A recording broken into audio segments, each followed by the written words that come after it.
Hey, who burps more? I do. I'm the burp master. I just drank Pepsi. I drank Coca-Cola. I'll be doing experiments.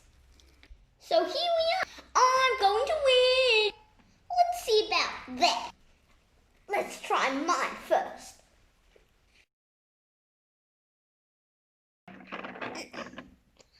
Ooh, my turn. My turn.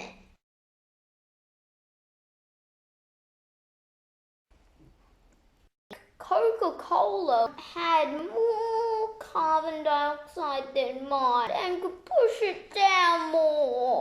Pepsi is still higher than mine.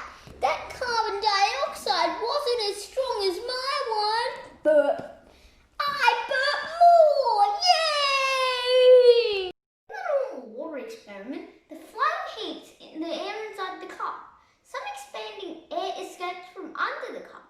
The outside hot air pressure pushes the water into the cup. In my Pepsi Coca-Cola experiment, soft drink generates carbon dioxide. It will increase the air pressure inside the cup, pushes down the liquid level, and obviously Coca-Cola can generate more carbon dioxide than Pepsi.